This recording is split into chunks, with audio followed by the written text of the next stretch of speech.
The message arrived on a Tuesday morning, transmitted through every major communication channel humanity possessed. It was impossible to ignore, and that was precisely the point. The Catharak Empire, spanning 200 star systems and commanding the loyalty of 36 conquered species, had issued a formal battle request to Earth. The holographic transmission showed a massive reptilian creature, easily 9 feet tall, covered in natural chitinous armor that gleamed like polished obsidian. His eyes burned with amber fire, and when he spoke, his voice rumbled like distant thunder. I am Warlord Thorvik the Unbroken, Supreme Commander of the Catharak Empire, Keeper of the Crimson Throne, victor of 700 duels. The alien's claws tapped against the armrest of his throne. Humanity has expanded into territory we claim by ancient right. This dispute will be settled in the traditional way. Send your champion. We will meet at the Galactic Assembly Neutral Station in 30 days. If your champion falls, 3 of your colony worlds will be ceded to our empire. If somehow you prevail, we will withdraw our claim. The transmission ended with a Catharak battle sigil burning in the air. A challenge that had preceded the subjugation of countless species. In the emergency, council chamber deep beneath Geneva, Earth's leadership gathered to decide humanity's response. Military generals wanted to send their best enhanced soldiers. The transhumanist faction argued for a cybernetically augmented fighter. The genetic modification advocates pushed for their latest super soldier prototype. Director Chen of Earth's diplomatic corps sat quietly through 2 hours of debate before she finally spoke. We're thinking about this wrong, she said. Her voice was soft, but it cut through the arguments like a knife. The Catharak expect us to play their game by their rules. They've conquered dozens of species this way because everyone sends warriors to fight warriors. What are you suggesting? Asked General Morrison, his cybernetic eye whirring as it focused on her. I'm suggesting we send a diplomat. The room erupted in protest. Morrison slammed his fist on the table. They'll butcher whoever we send. This isn't a negotiation, Director. It's sanctioned murder dressed up in ritual. No, Chen replied calmly. It's theater. Political theater with an audience of billions. And humans have been masters of that particular art form far longer than the Catharak have been in space. You want to send someone to die just to make a point? I want to send someone who understands that battles aren't always won with weapons. Chen pulled up a personnel file. I want to send Ambassador Elena Cross. The holographic image showed a woman in her mid-50s, dark hair streaked with silver, sharp eyes that missed nothing. Her credentials were impressive. She'd negotiated treaties with 4 different alien species, diffused 2 potential wars, and had a reputation for seeing patterns others missed. She's not a fighter, someone objected. Exactly, Chen said. The debate raged for another 3 hours, but Chen was persuasive. By the time the sun rose, the decision was made. Earth would send Ambassador Elena Cross to face the warlord, armed with nothing but her mind and whatever she could carry. When they told Cross about her assignment, she listened without interrupting. She asked only 3 questions. How much time did she have? What resources could she access? And had anyone analyzed the complete cultural database on the Catharak? 28 days later, Ambassador Cross's ship docked at the Galactic Assembly Neutral Station. The massive rotating habitat housed representatives from 300 species, all gathered to witness the spectacle. The Catharak had made sure everyone knew about the challenge. It was part of their strategy, public humiliation of their opponents. Cross stepped off her ship wearing simple diplomatic attire, carrying only a data tablet. No weapons, no armor, no enhancements visible to the eye. She was escorted through corridors packed with aliens of every description, all whispering and pointing. Some looked at her with pity, others with curiosity. The Catharak delegation radiated smug satisfaction. The great hall where Warlord Thorvik waited was designed to intimidate. The ceiling soared 100 feet overhead. Holographic displays showed the Catharak's greatest military victories. Flags from conquered worlds hung like trophies on the walls. Thorvik sat on a raised platform surrounded by his elite guard. Each warrior stood perfectly still, their armor bearing the scars of countless battles. When Cross entered, a ripple of shock went through the Catharak delegation. This is the champion Earth sends? Thorvik's voice boomed across the hall. An old female with no weapons? No armor? This is an insult. Cross walked forward calmly until she stood at the base of Thorvik's platform.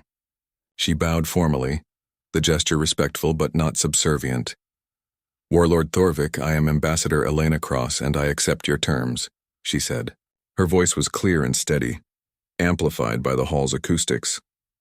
"However, I must request clarification. In human culture, true warriors must understand their opponent before battle begins. It is considered dishonorable to fight in ignorance."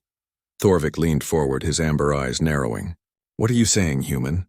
"I'm saying that I accept your challenge, but I request 3 days to observe Catharic customs and culture before our confrontation. Let me learn what it means to face a Catharic warrior. Let me understand the traditions I'm engaging with. Surely a warlord as legendary as Thorvik the Unbroken would not deny a warrior the chance to face him with proper understanding." The phrasing was careful. Cross had studied the Catharac language and culture for 4 weeks straight. She knew that denying such a request would make Thorvik appear afraid or dishonorable. She'd boxed him in with politeness. Thorvik's claws scraped against his throne. His advisors leaned in, whispering urgently, but he waved them away. To refuse would be to admit weakness before the assembled species. 3 days, he growled.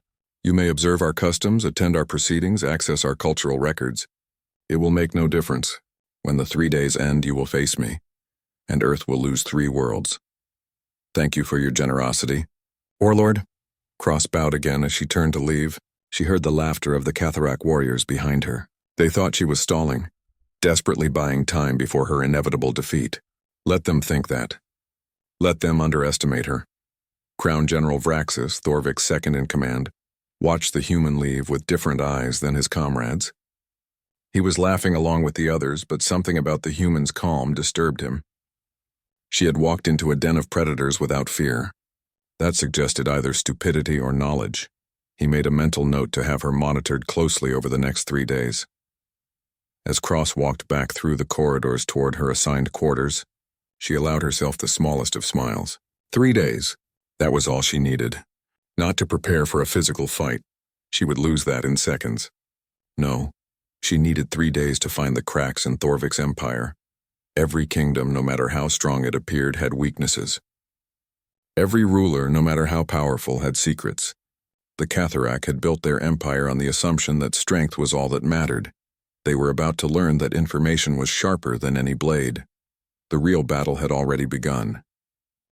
The first day began with Ambassador Cross requesting access to the Catharac public archives. The request confused the archive keeper, a smaller Catharac with gray scales who seemed genuinely puzzled by her interest. "You wish to read our history?" he asked, his translator rendering his clicks and growls into standard galactic language. "Before you die. Knowledge honors both the victor and the defeated," Cross replied, using a phrase she'd found in Catharac philosophical texts. The archive keeper's eyes widened slightly with surprise and perhaps a touch of respect. She spent 8 hours reading that first day. The Catharac had detailed records going back 6,000 years. They were a warrior culture, yes, but not mindless brutes. Their society had complex honor codes, intricate political structures, and a deep respect for tradition and precedent. What interested Cross most was their succession system. Unlike many monarchies, the Catharac didn't pass power through bloodlines. The warlord held absolute authority, but only as long as they remained unbroken, undefeated, and worthy of respect.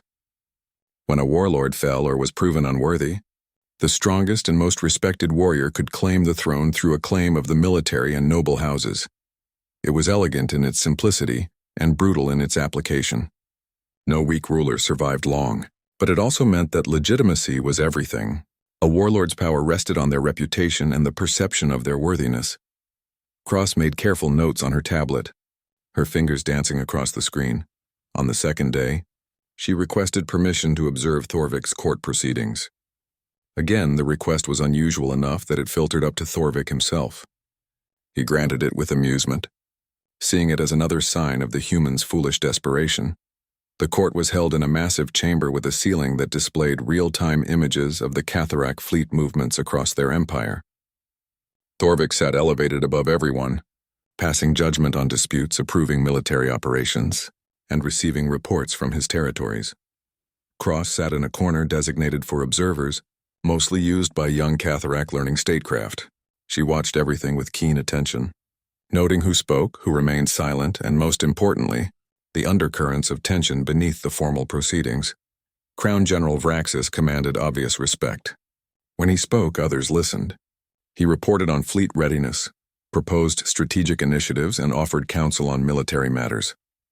But Cross noticed something else: the way other military commanders deferred to him, the subtle signals of loyalty that passed between Vraxis and nearly a third of the nobles present.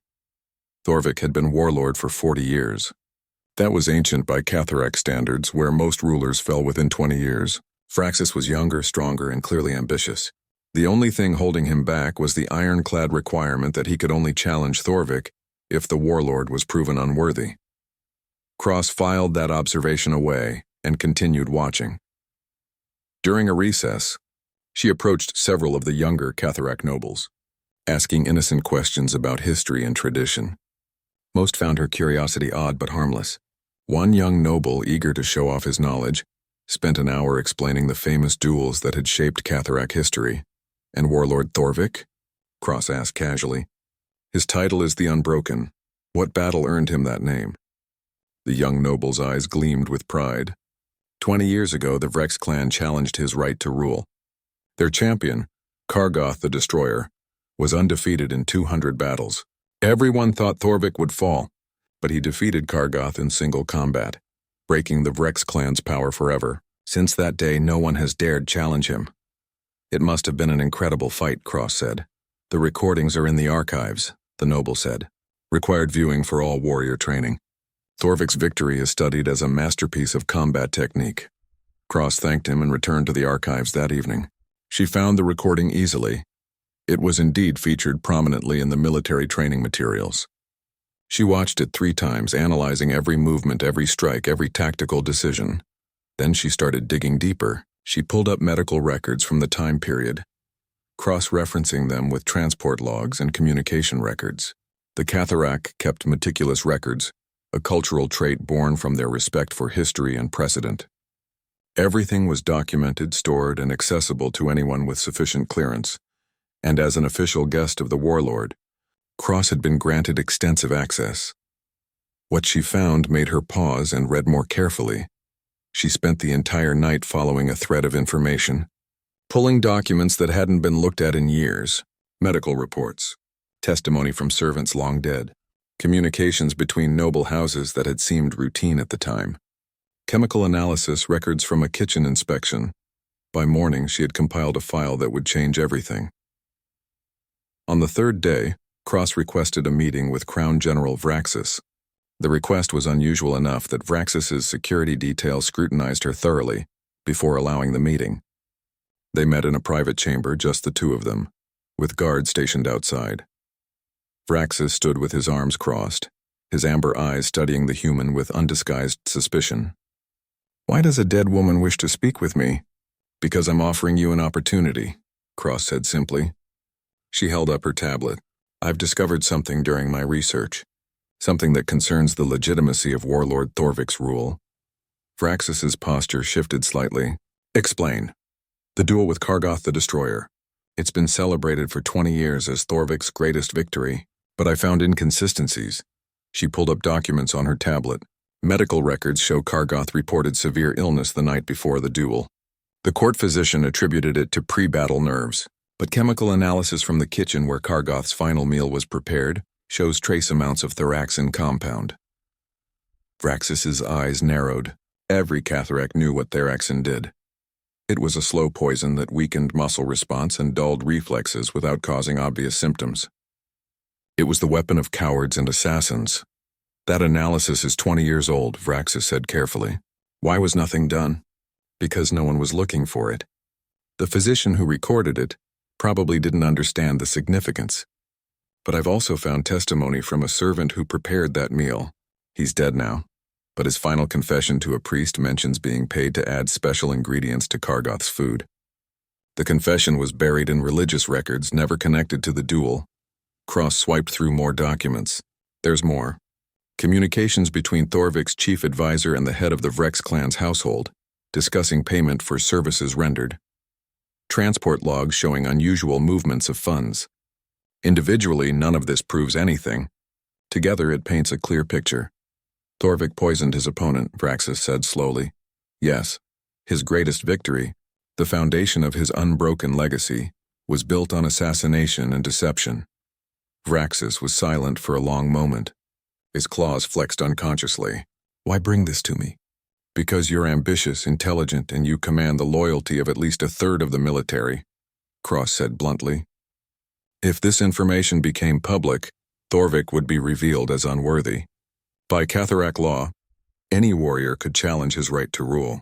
But challenges without clear evidence of unworthiness are seen as mere power grabs. You'd need irrefutable proof to make your move without appearing dishonorable yourself. And you're giving me this proof. Vraxis's eyes glittered. What do you want in return?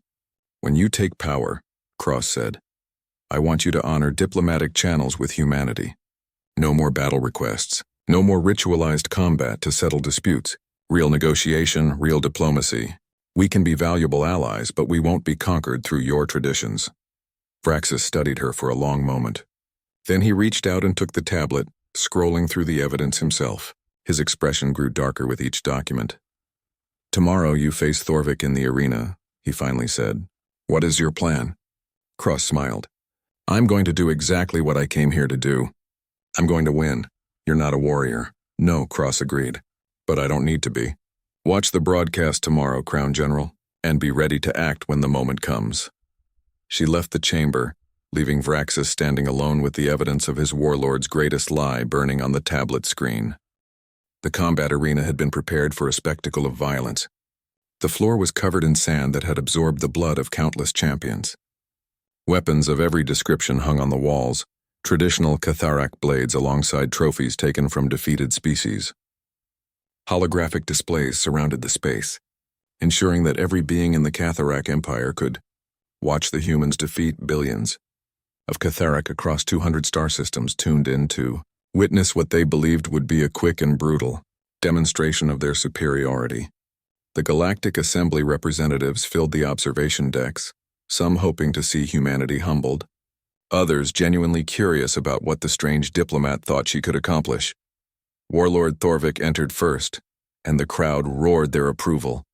He wore his ceremonial battle armor, each piece engraved with the names of enemies he had defeated.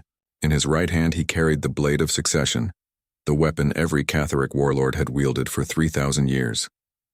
It was said to have tasted the blood of 73 warlords and uncounted challengers. He raised the blade high, and the crowd's roar intensified. This was theater, religion, and politics all merged into one bloody tradition. Then Ambassador Elena Cross entered. She wore the same simple diplomatic attire she had arrived in.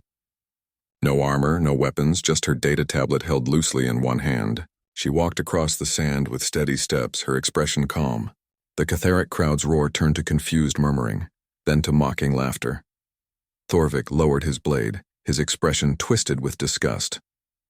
You come to die unarmed? Is this how humans face their end?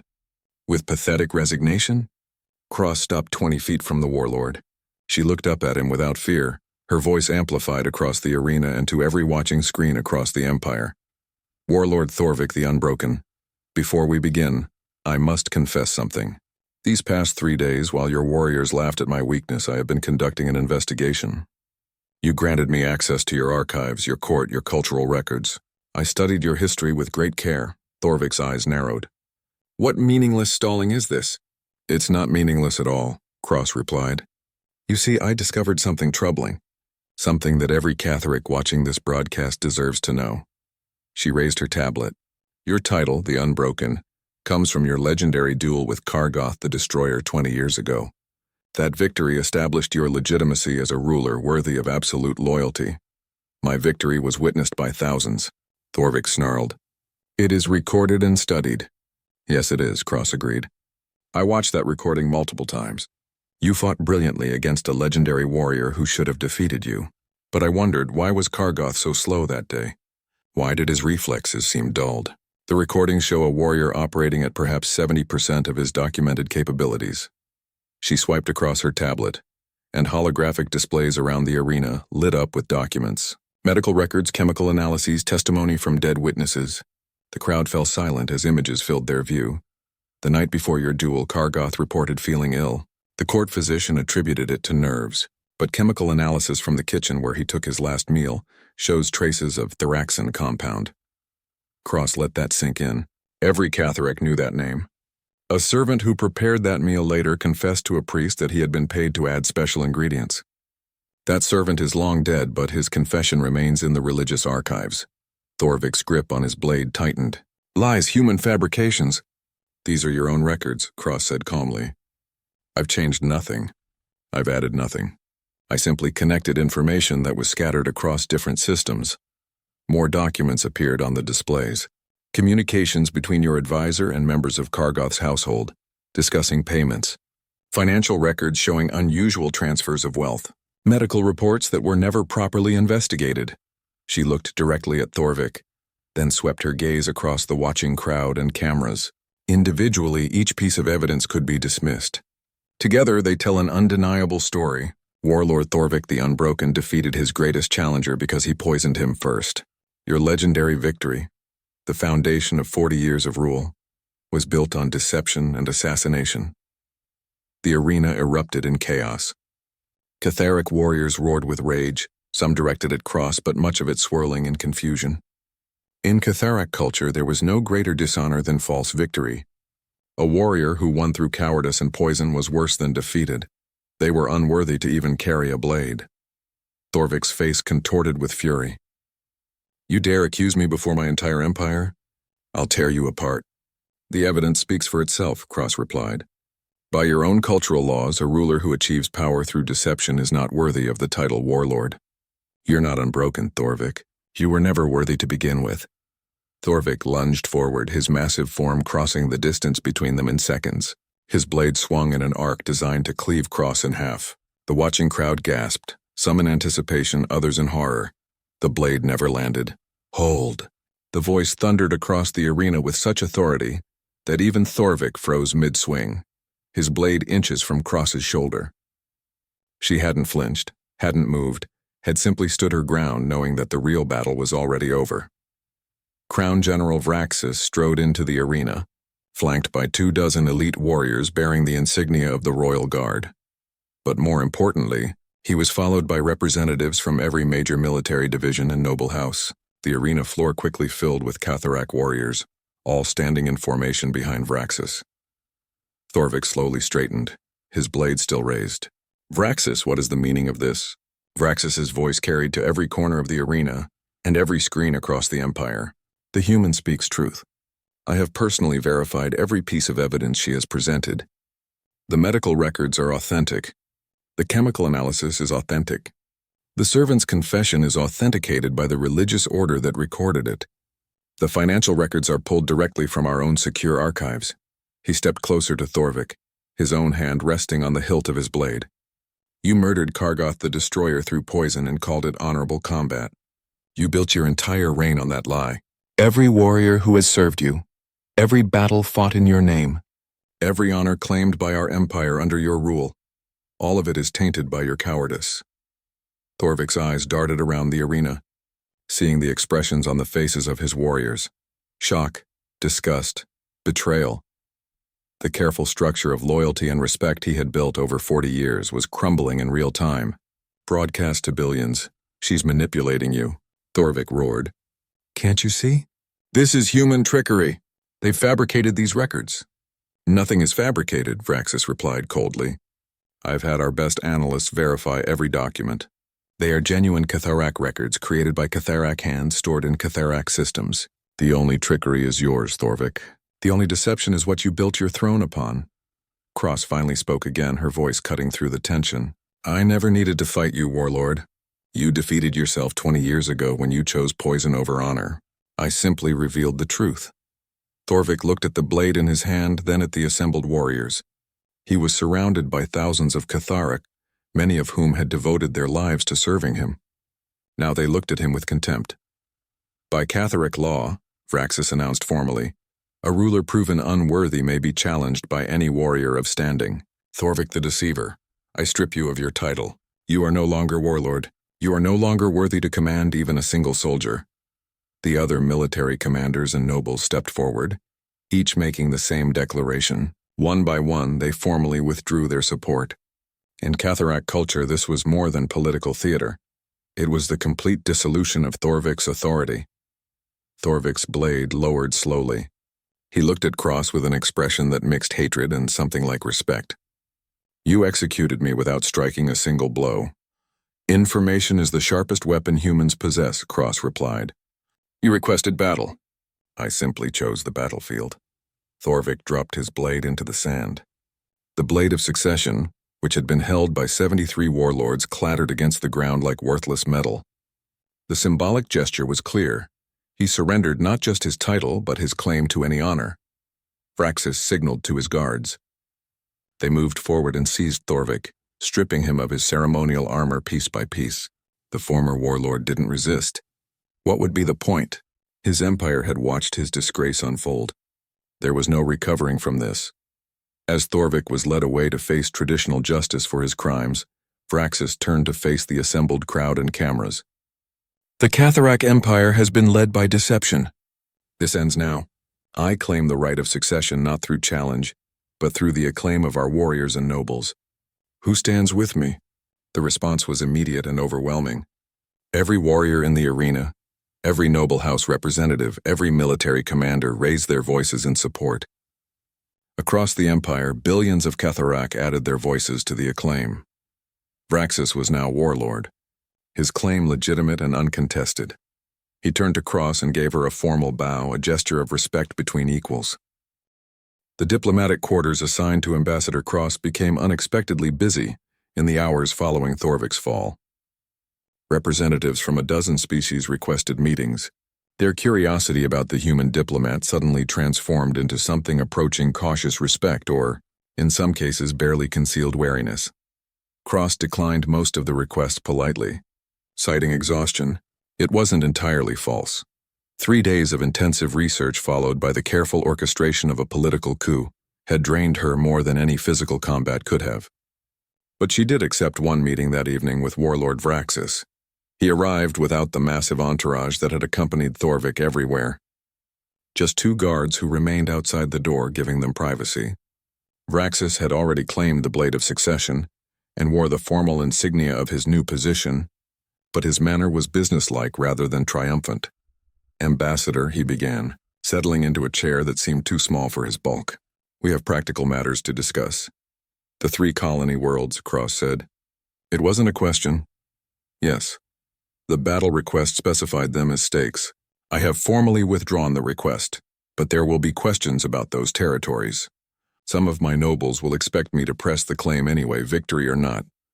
Cross pulled up a star chart on her tablet. The colonies in question are Kepler 442b, Ross 128b, and Proxima Centauri C. All 3 were established within the last 15 years. Total human population across all 3 is approximately 47,000. Small colonies, Vraxis observed. Yes, but they represent something important to humanity. They're proof that we can thrive beyond our birth world, that we can build new homes among the stars. She zoomed in on the map. However, I noticed that 2 of these 3 worlds are within a strategic corridor that would connect the eastern and western portions of your empire more efficiently. Vraxis's expression remained neutral, but Cross saw the subtle shift in his posture. She had identified something he cared about. I propose a different arrangement, she continued. Humanity retains full sovereignty over all 3 colonies. In exchange, we grant the Catharak Empire commercial transit rights through the corridor, including the establishment of 3 trade stations that would benefit both our peoples. You turn a military demand into a trade negotiation, Vraxis said. I turn a potential conflict into a mutual benefit, Cross corrected. Your empire needs better logistics to maintain cohesion. Our colonies need economic development and security partners. This serves both needs.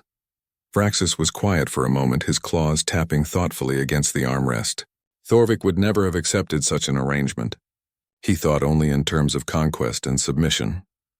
You're not Thorvik, Cross said simply. The new warlord made a sound that might have been Catharak laughter. No, I'm not. Very well, Ambassador. I accept your proposal. My staff will work with yours on the details. There's another matter, Cross said. What happens to Thorvik now? He will face the Council of Honor. They will judge him according to our oldest laws. For a warrior of his rank to commit such deception, Vraxis's expression darkened. Death would be merciful. He will likely be stripped of all honor, all clan connections, and exiled to a penal colony where he will serve the lowest functions until his natural death. For a Catharak, especially one who was warlord, this is a fate worse than execution. He made his choice 20 years ago, Cross said quietly. Yes, and you brought it to light. Vraxis leaned forward. Tell me honestly, Ambassador. When you first received the battle request, was this your plan? Did you already know about Thorvik's deception? No, Cross admitted. When I was assigned this mission, I had no idea what I would find. I only knew that the Catharak respect tradition, honor, and documented history. So I looked for contradictions, for things that didn't quite fit. Every society has them if you look carefully enough. You gambled that you would find something. I gambled that truth is always more powerful than lies, given enough time and investigation. She paused. Would you like to know what I would have done if I hadn't found evidence of Thorvik's deception? Vraxis gestured for her to continue. I would have walked into that arena anyway and presented whatever information I had gathered. Perhaps I would have analyzed your military strategies and pointed out weaknesses. Perhaps I would have discussed contradictions in your empire's economic policies. I would have found something to say that would make your people think, question, reevaluate. The goal was never to fight in the way Thorvik expected. It was to change the nature of the confrontation entirely. You would have died, Vraxis said bluntly. Probably, Cross agreed, but the message would have survived. Humanity doesn't have the physical strength of the Catharak. We can't match your natural armor or your warrior culture. What we have is information processing, pattern recognition, and the willingness to fight on terrains our opponents don't expect. Vraxis stood, his full height impressive even in the modest quarters. The galaxy will learn about what happened here. They will study what you did. Many will try to replicate your methods. Let them, Cross said. The more species that choose information warfare over physical violence, the fewer beings die in pointless conflicts.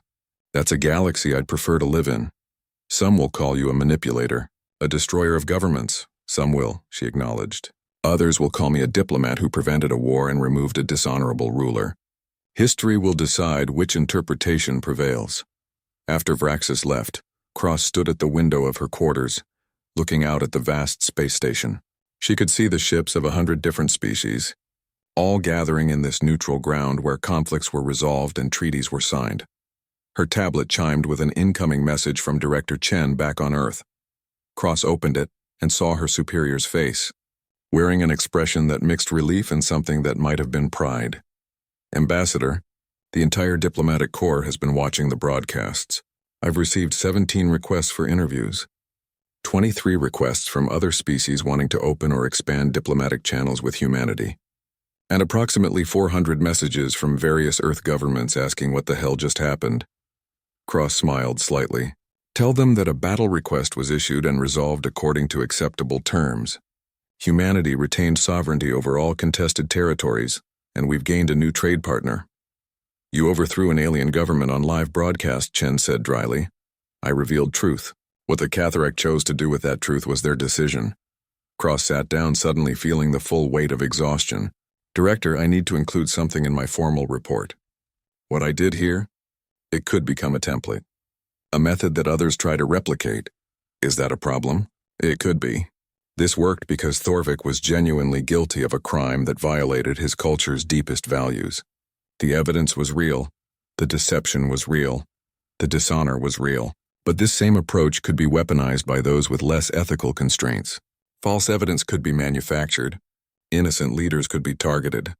Information warfare is clean compared to physical violence, but it can still cause tremendous harm. Chen nodded slowly. You're saying we need guidelines, ethics for this kind of intervention? Yes, and we need to be very careful about how we teach these methods to others. The pen may be mightier than the sword, but that doesn't mean it can't be used for murder. I'll bring this to the Security Council. In the meantime, Ambassador, you should know that you're being recalled to Earth for a full debriefing. There are people who want to understand exactly how you accomplished this. Military intelligence, diplomatic training programs, several academic institutions. I'll prepare a comprehensive report during the flight home, Cross said. After ending the call, she sat in silence for a long time. Through the window, she could see a Catharak warship departing the station, its running lights bright against the darkness. Somewhere on that ship or another, Thorvik was being transported to his fate. A fallen tyrant brought down not by a warrior's blade, but by the simple revelation of truth. She thought about the young Catharic warrior's question in the arena. Was it battle? In a sense, yes. But it was a kind of battle that most species weren't accustomed to fighting. Humans had spent thousands of years developing the art of investigation, the science of evidence gathering, the subtle craft of persuasion and revelation. Other species had physical advantages, strength, speed, natural weapons. Humanity's advantage was in how they processed information and wielded it strategically. But advantages could become dangers if misused. Cross made a note to emphasize that point in her report. The techniques she had used here were powerful, precisely because they revealed truth and exposed genuine wrongdoing. If those same techniques were used to spread lies, to manufacture false evidence, to destroy innocent leaders through fabricated scandals, the potential for abuse was enormous. Her tablet chimed again, this time with a message from an unexpected source. It was from the young Catharac warrior she had spoken with in the arena. The message was brief. Ambassador Cross, you taught us that strength comes in many forms. Our warrior academies will study this lesson. Thank you for showing us that honor and truth are more powerful than any blade. May your pen continue to write wisdom. 3 months after the incident that the galactic community was already calling the bloodless execution, Ambassador Elena Cross sat in a briefing room deep within the United Earth diplomatic headquarters in Geneva. Around the table sat representatives from military intelligence, the Diplomatic Training Academy, the Security Council, and several members of Earth's government. The holographic display at the center of the table showed news feeds from across known space. Nearly every major galactic news service was still running analysis of what had happened on the neutral station. Some called it brilliant diplomacy. Others called it dangerous interference. A few called it the beginning of a new era in interspecies conflict. General Morrison, the same officer who had objected to sending Cross in the first place, cleared his throat. Ambassador, I owe you an apology. When Director Chen proposed sending you instead of a soldier, I thought it was suicide. I was wrong. You were being cautious, Cross replied diplomatically. And you weren't entirely wrong. If I hadn't found evidence of Thorvik's crime, I likely would have died in that arena. But you would have died making a point, said Director Chen. And sometimes that's what diplomacy requires, the willingness to sacrifice yourself to change how others think. One of the Security Council members, Ambassador Park from the East Asian Coalition, leaned forward. The real question is what happens next. Ambassador Cross, you've created a template, a methodology. How do we ensure it's used responsibly? Cross had been preparing for this question since her conversation with Director Chen on the station. We need to establish clear ethical guidelines. What I did worked because Thorvik was genuinely guilty. The evidence was real. But these same investigative techniques could be weaponized to destroy innocent leaders through manufactured scandals or selectively edited information. She pulled up a document on the central display. I've drafted a proposed protocol for what I'm calling information-based diplomatic intervention. The core principle is that we only use these methods when we have verified, authentic evidence of genuine wrongdoing that violates the target culture's own values. We don't fabricate. We don't manufacture. We investigate, verify, and reveal truth. Who decides what counts as genuine wrongdoing? Asked Colonel Zhang from military intelligence. That's the critical question, Cross acknowledged. My proposal requires a review board consisting of ethicists, cultural specialists, and representatives from at least 3 neutral parties. Before any information-based intervention is approved, the evidence must be verified by multiple independent sources. That's a lot of bureaucracy for time-sensitive situations, Morrison observed.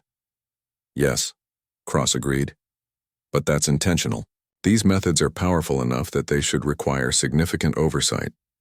We're essentially talking about the ability to overthrow governments through information alone.